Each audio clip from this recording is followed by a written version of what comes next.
en nuestra vida pasan cosas y lo que nos falla es saber darle el significado que tienen, que es lo que había compartido el hermano.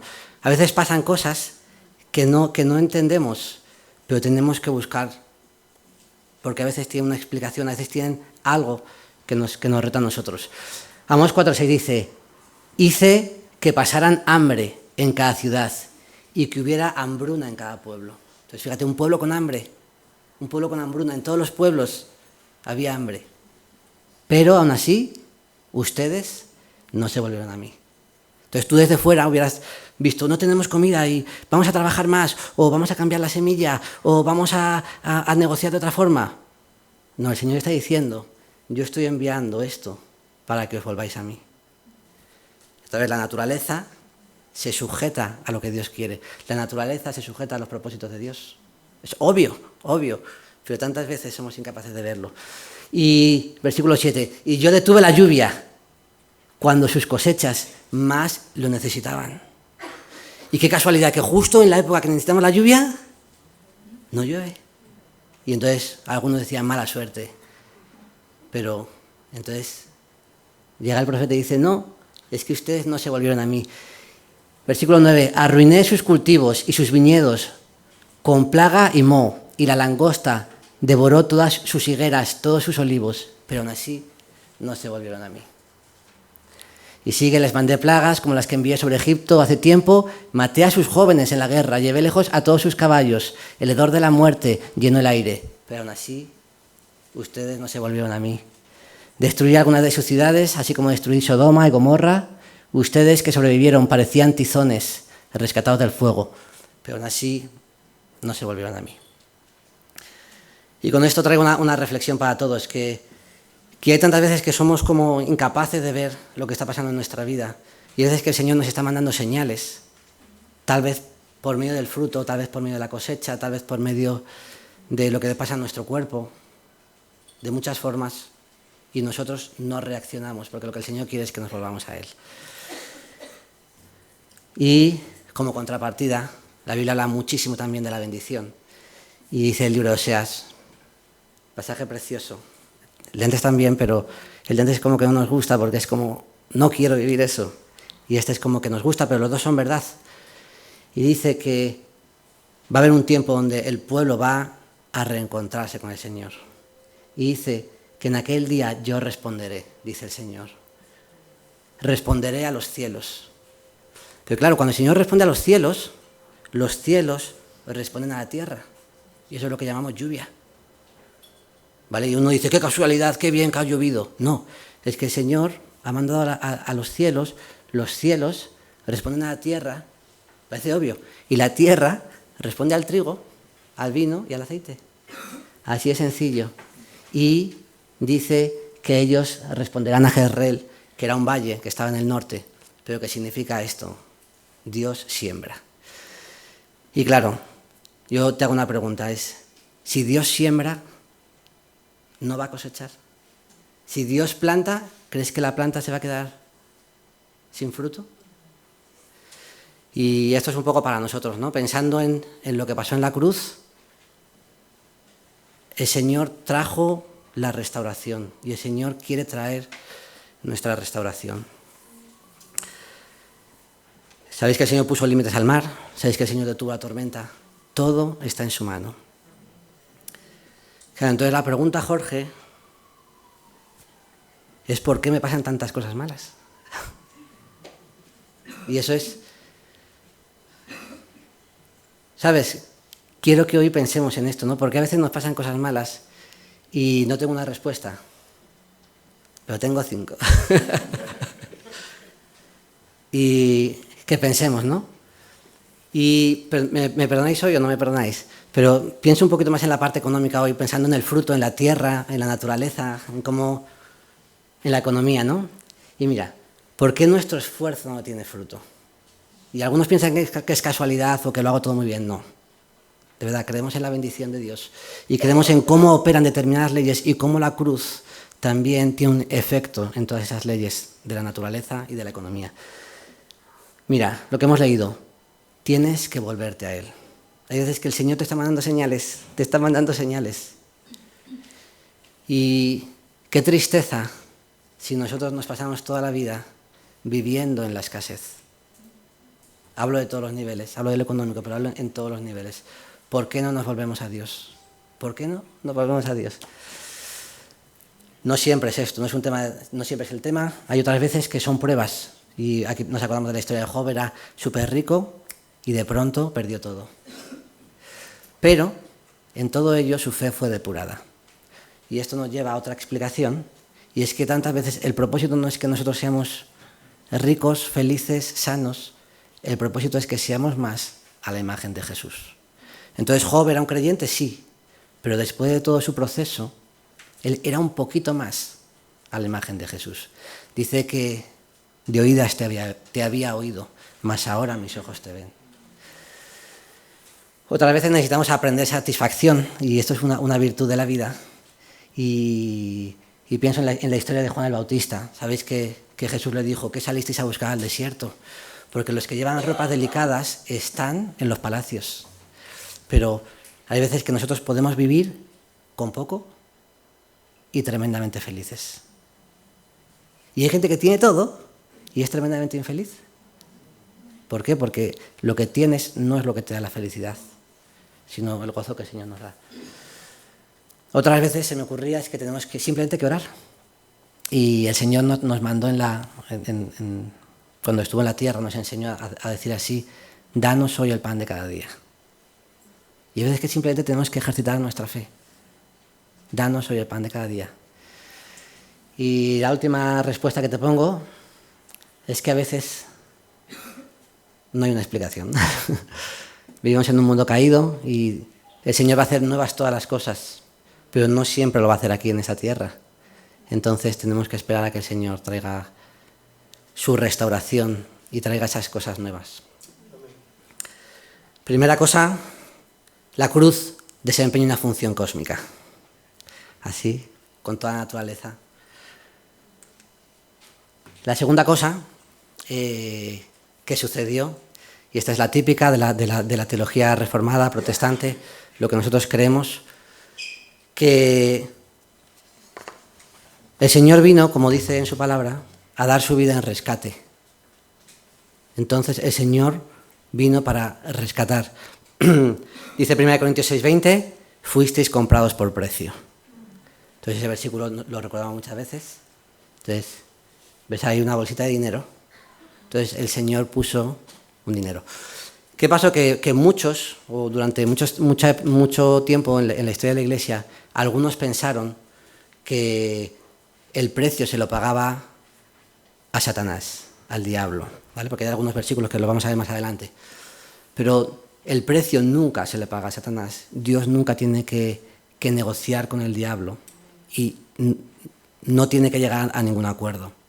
Y pensando un poquito en la historia de Faraón, por ejemplo, por poner un ejemplo, ¿os acordáis que Faraón no recibió nada, sino todo lo contrario, él tuvo que dar cuando el pueblo se fue?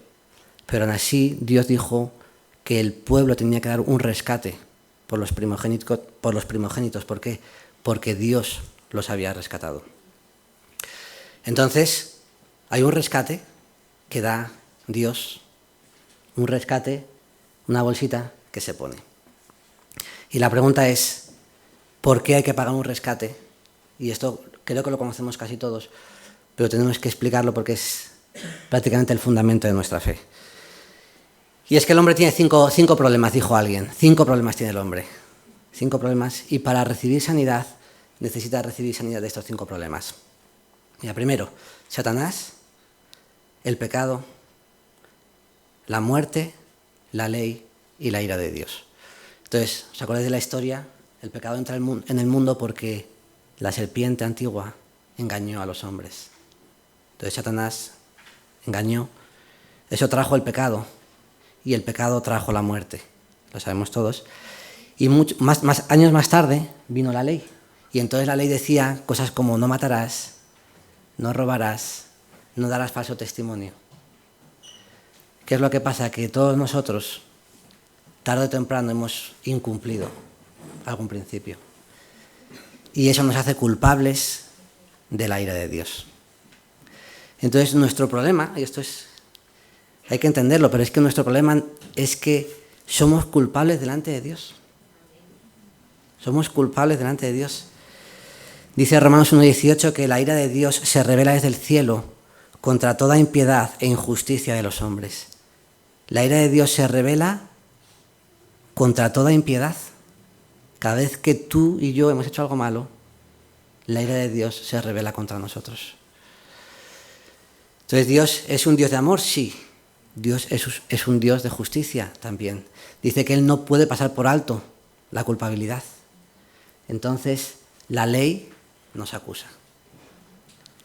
Entonces, somos culpables y era necesario pagar un rescate. Colosenses 2:14 dice que en la cruz, clavándola en la cruz, Jesús anuló el acta con los cargos que había contra nosotros y la eliminó. ¿Qué pasó en la cruz?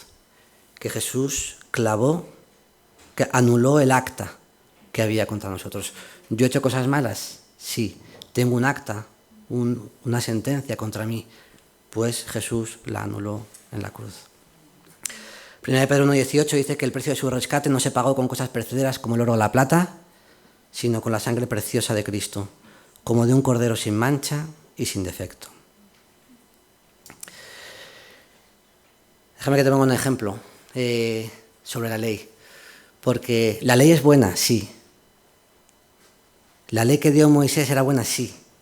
Pero la ley nos mostraba el estándar de Dios. Y la ley nos dice lo que teníamos que hacer y no lo hemos hecho. Y claro, ¿cómo puede algo bueno acabar siendo para perjuicio de nosotros? Entonces te pongo un pequeño ejemplo.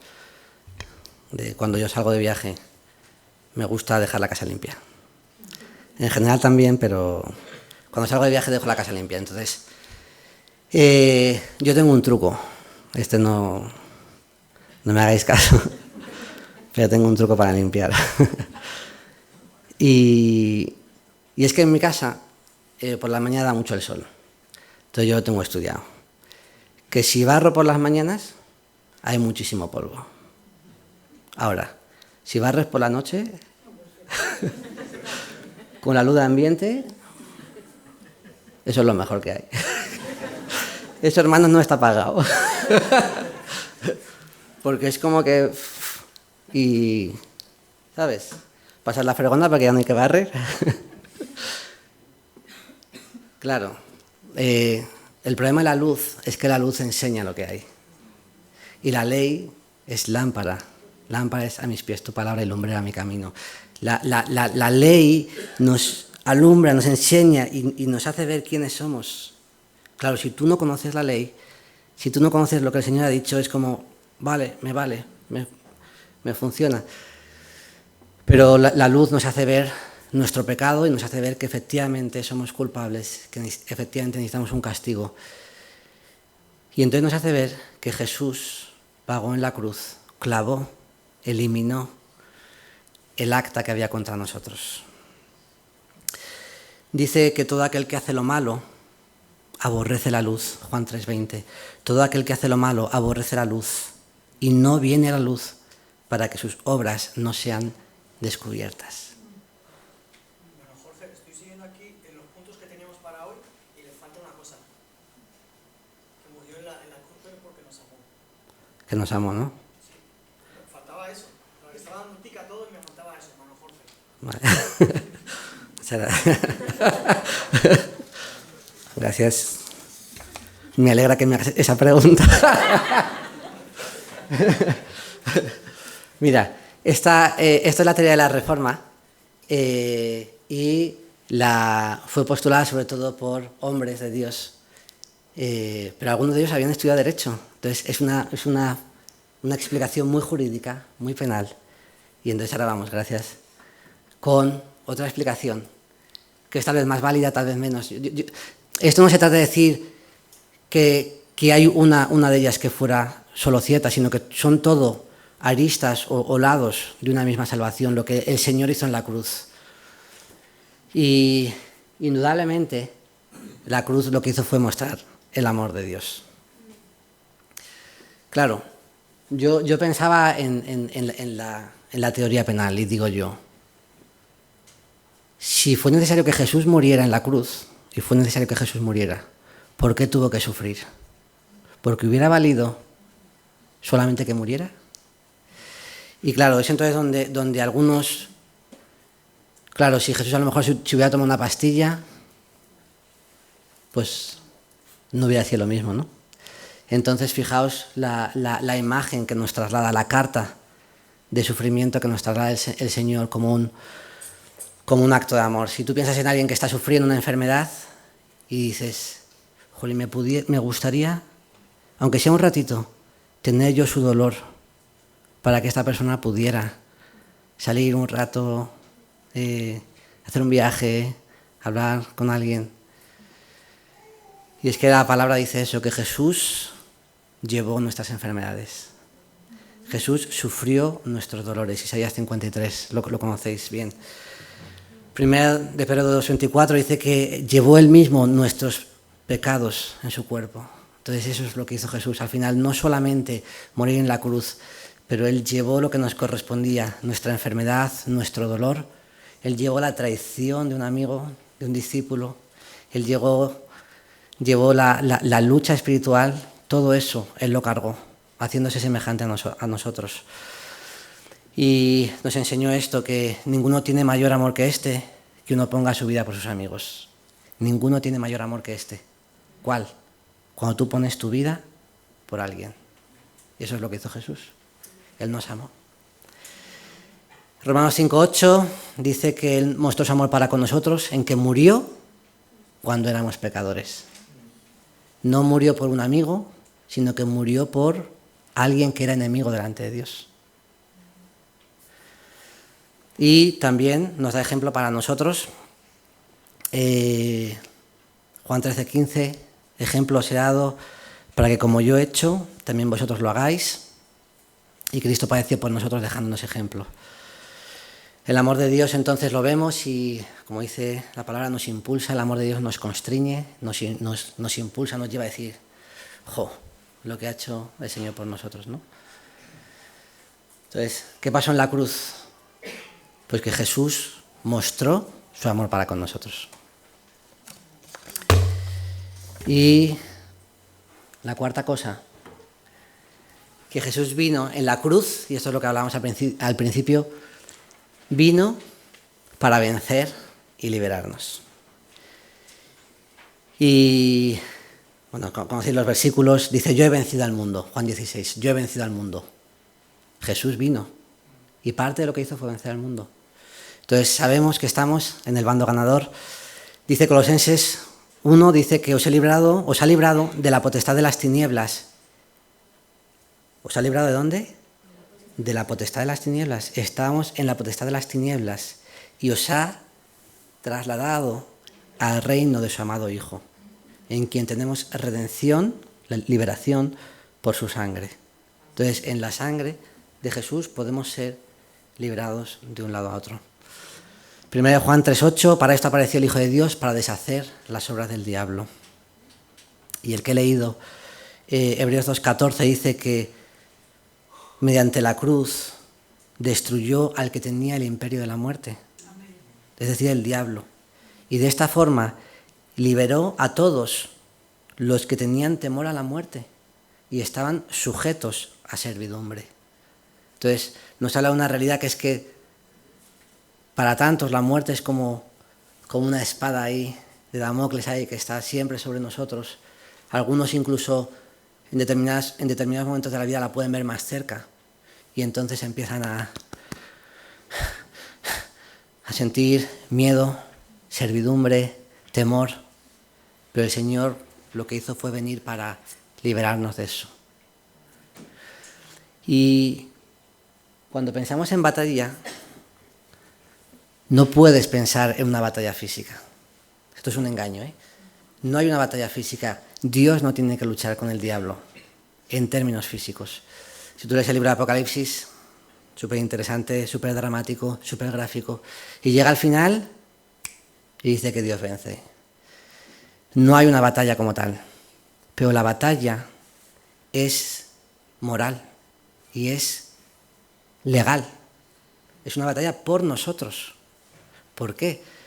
Porque el Señor vino para liberar mi corazón, para conquistar nuestro corazón. Entonces, hay una batalla espiritual que el Señor vence, pero no es para vencer Él, sino para que nosotros seamos liberados. Entonces tiene que deshacer todas esas obras. ¿Por qué? Porque el principio espiritual dice que todo el que comete el pecado se hace esclavo del pecado. Entonces, nosotros a veces somos tan ingenuos que no le damos importancia. Pero cuando yo peco, no es que yo peque, es que estoy haciéndome siervo de eso. Estoy decidiendo servir a eso. Y entonces me convierto en esclavo de eso. Y entonces, hay alguien aquí, o tal vez no está aquí, o no es un ejemplo, pero está en una relación ilícita. Y entonces dice, no, lo voy a dejar ya, lo voy a dejar ya, lo voy a dejar ya. Lo voy a dejar ya, y lo deja. Y el día siguiente vuelve a estar. Y hay alguien que tiene un vicio también oculto y no, lo voy a dejar ya, lo he dejado ya, lo he dejado ya. Y el día siguiente vuelve a estar. Y hay una batalla. Pero no es que Dios esté luchando contra el diablo como si fueran así ejércitos y tal, porque Dios es todopoderoso y el diablo no lo es.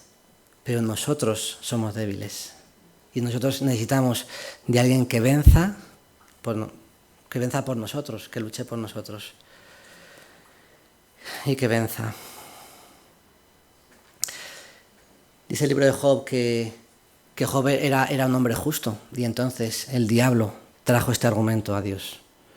Le dijo, piel por piel, toca sus huesos y te maldecirá. Y tal vez el diablo pensó que cuando tentó a Jesús y se acercara el día de la muerte, Él iba a dar todo por su vida. Él iba a decir, lo dejo todo, esto es demasiado sufrimiento. Pero no. Jesús se sobrepuso en dependencia del Padre, venció. ¿Por qué venció? Porque pudo traer la santidad, pudo traer la ofrenda, pudo ser el Cordero Pascual, pudo ser el sacerdote, pudo traer una ofrenda de justicia que fuera aceptada por Dios. Y entonces el pecado fue remitido, el pecado ya fue perdonado. Y por eso creemos que Jesús venció. Estos son 4 explicaciones. Si tú lees, siempre hay gente que es más, que ha leído más, un poquito más. Entonces lo explican, algunos lo explican en 7 puntos, en 10 puntos, cada uno de los que quiera. Y nos hablan del misterio de la piedad. Dice 1 Timoteo 3:16, dice que grande, indiscutiblemente grande es el misterio de la piedad. ¿Qué pasó allí? Que Dios se manifestó en carne, que Dios fue justificado en espíritu, que Dios fue visto por los ángeles, que Dios fue proclamado entre los gentiles y que Dios fue creído en el mundo y recibido arriba en gloria. Podríamos hablar muchas cosas, pero yo hoy quiero volver a los puntos de antes y quiero que pienses en ellos, porque no se trata de que sepamos mucho, de que discurramos mucho. Pero ayer por la noche ya había terminado todo el business, está ya todo, digo, venga ya, lo dejo, voy a acostarme. Pero algo venía en mi corazón que esto que pasa aquí, esta situación de escasez o esto, es para algunos hoy aquí. Y normalmente no percibo esas cosas, pero me siento también con vosotros con la libertad de decirlo, de que hay algunos que están viviendo eso, pero no aciertan a ver que hay una implicación espiritual. Y entonces yo quiero hoy, entre todos, quiero orar. Y yo voy a orar con estas cosas. Y si tú sientes que esto es para ti, expresa tu fe. No hay una forma Ayer contaba alguien un testimonio muy bonito que vino a la iglesia y luego, 5 meses después, volvió a venir. Y yo digo, 5 meses. Pero qué bonito, ¿no? Los caminos del Señor. Habla con Dios, exprésale. Porque lo que me daría pena para mi vida y para la de todos es que vivamos los años que tenemos en esta tierra en escasez, cuando el Señor nos ha mandado a vivir en abundancia. El Señor quiere bendecir tu siembra, el Señor quiere bendecir tu cosecha. Vamos a orar. Y Señor, gracias. En un sentido es un atrevimiento, Señor, hablar acerca de lo que pasó en aquella cruz, Señor. ¿Cómo pudiéramos nosotros, Señor, meros mortales, Señor, acercarnos, Señor, a eso? Y hay una implicación mucho mayor, Señor. Incluso el libro de Hebreos habla de que todo el tabernáculo era una imagen de algo que pasa en los cielos. Como si tú hubieras santificado los mismos cielos, Señor, con esa sangre preciosa. Señor, pero al mismo tiempo oramos hoy sobre lo que nos corresponde, Señor, no sobre cosas que no nos corresponden, Señor. Y yo dejo ante ti mi vida y dejo ante ti la vida de mis hermanos, Señor. Yo te ruego que traigas ahora mismo, Señor, una provisión de tu Espíritu, Señor, para que sean capacitados los corazones, Señor, para que regeneres, Señor, los corazones de algunos, Señor, que necesitan volverse a ti. Señor, trae esa provisión de parte de ti. Señor, como hemos leído en tu palabra, Señor, que vino la hambruna, faltó la lluvia, vino la plaga, Señor, destrucción de ciudades, pero el pueblo no se quiso volver. El pueblo no se quiso volver. Señor, hoy decimos que queremos volvernos a ti, Señor. Queremos volvernos a ti, Señor. Queremos pedirte perdón, Señor, queremos que tú restaures nuestra vida. Señor, queremos desposarnos contigo, Señor, como en los días del desierto, Señor. Y como dice también tu palabra, Señor, que entonces yo responderé a los cielos responderán a la tierra y la tierra responderá al trigo, al vino y al aceite, Señor. Danos siempre de tu pan, Señor, danos siempre de tu vino. Señor, danos siempre de tu aceite. Señor, ayúdanos a los que estamos aquí. Dice que Dios siembra el valle de Jezreel, Señor. Ayúdanos a adorarte, Señor, aceptado en nuestros corazones, aceptado en nuestras vidas, Señor. Amén.